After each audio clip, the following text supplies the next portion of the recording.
Como diminuir barriga rápido. Eu sou nutricionista esportiva, meu nome é Viviane Varjão, trabalho principalmente na área fitness e também na alta performance.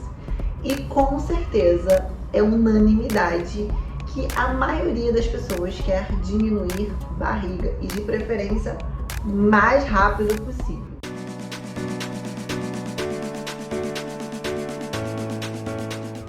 Quando a gente fala de diminuir barriga, a gente tem que levar em consideração três coisas.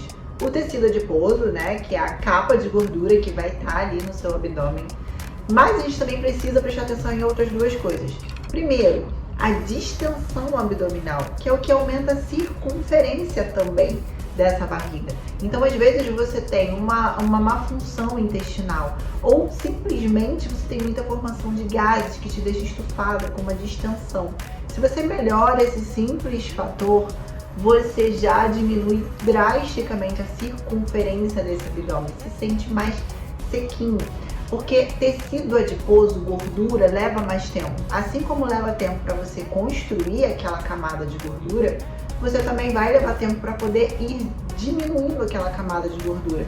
Então, diminuir o tecido adiposo precisa de continuidade, precisa de dieta, déficit calórico, de forma contínua. Algumas vezes tem algumas questões hormonais, resistência à insulina, ciclo circadiano alterado, níveis de cortisóis cronicamente altos.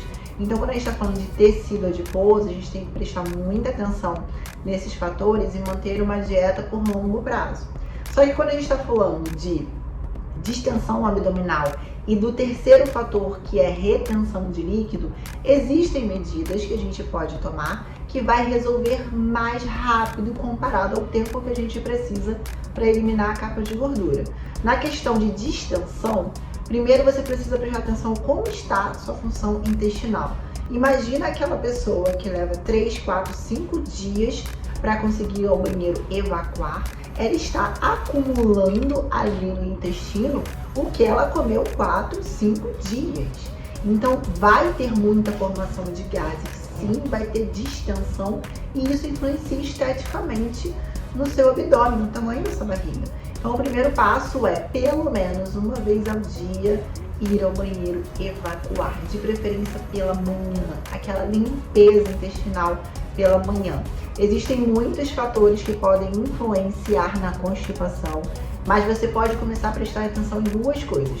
A primeira delas é se você está ingerindo fibras e água suficiente. Às vezes a pessoa bebe muita água, mas tem pouca fibra na alimentação. Muito comum para quem treina é só comer arroz e frango, batata doce e frango. A batata doce ainda vai ter um pouquinho mais de fibra, mas quem só come arroz e frango, por exemplo, arroz branco não vai trazer fibra nenhuma.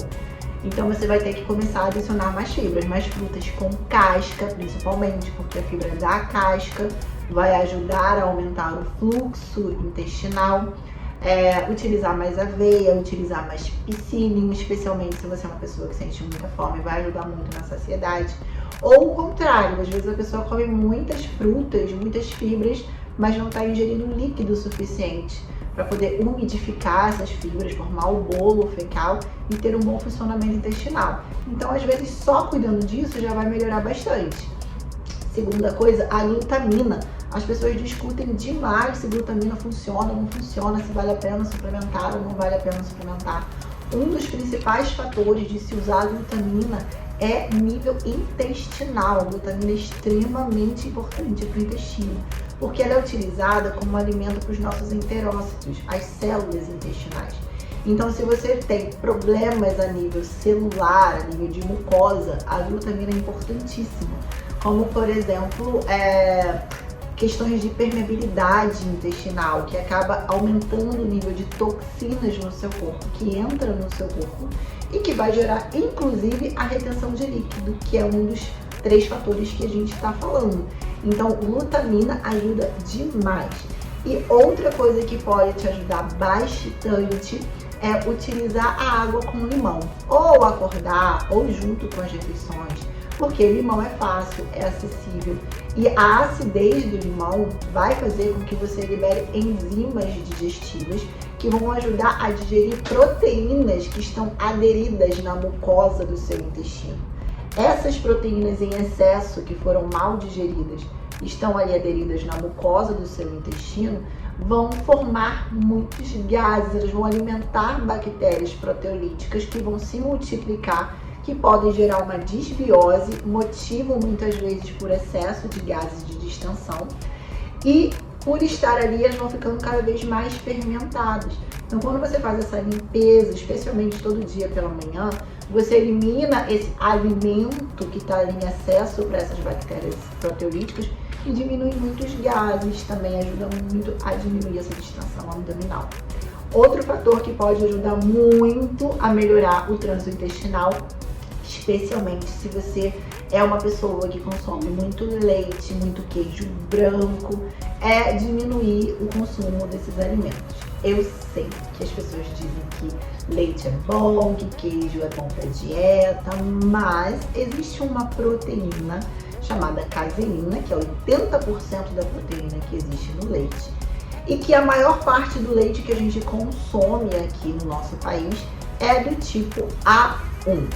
Essa proteína vai gerar peptídeo chamado beta-casomorfina 7 lá no nosso intestino.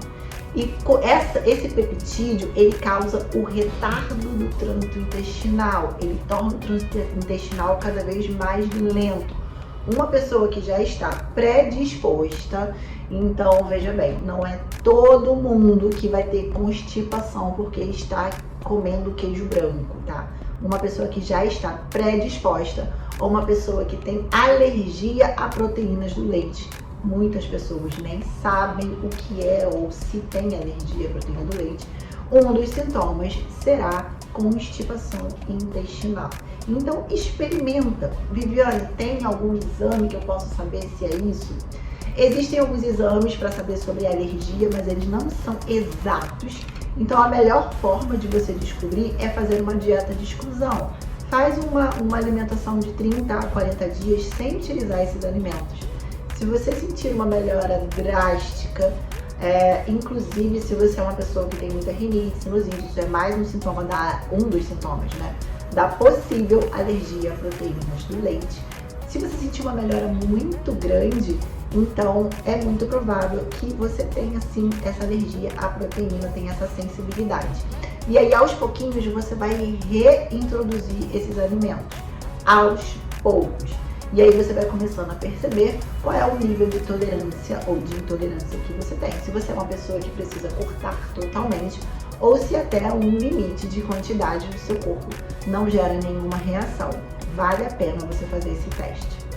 E o terceiro ponto, como eu disse anteriormente, é a retenção de líquido.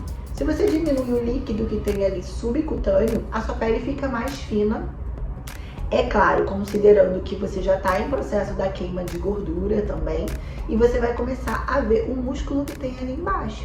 Então, se você, por exemplo, é uma pessoa que nem tem tanta gordura assim, mas é uma pessoa mais inchada e tem questões gastrointestinais, você consegue resolver o problema muito mais rápido. A retenção de líquido, ela pode ser por questões inflamatórias, e aí precisa ser cuidado mais de perto. Pode ser questões hormonais, então às vezes você começou a usar anticoncepcional ou você acabou de eliminar anticoncepcional da sua rotina, você está com oscilações, você está no período pré-menstrual, vai reter um pouquinho mais. Você pode ter alergias alimentares, como eu falei, um alimento que o seu corpo não reage tão bem àquele alimento. Eu falei do leite, mas pode ser qualquer alimento, gente. Tem gente que tem alergia a feijão, existe. Então, reconhecer quais são os alimentos que causam reações no seu corpo, isso é extremamente importante e vai ajudar você a diminuir também a retenção de líquido. O que você pode fazer de uma forma geral? Primeiro, obviamente, aumentar a ingestão de água, tá? Quanto mais água você bebe, menos o seu corpo sente a necessidade de reter líquido. Isso é uma coisa básica, nenhum outro método que você tente fazer vai ser eficiente sem essa parte básica da ingestão de água. Você pode utilizar chás diuréticos que melhoram a circulação sanguínea, centeira asiática, cavalinha, são chás que, se a sua retenção de líquido estiver relacionada à circulação sanguínea, eles já vão melhorar muito. Se a sua retenção de líquido estiver relacionada, por exemplo, à dificuldade de detoxificação hepática, você pode utilizar mais vegetais verdes escuros, como couve, como espinafre, para ajudar nessa detoxificação. Gengibre vai ajudar muito nessa detoxificação.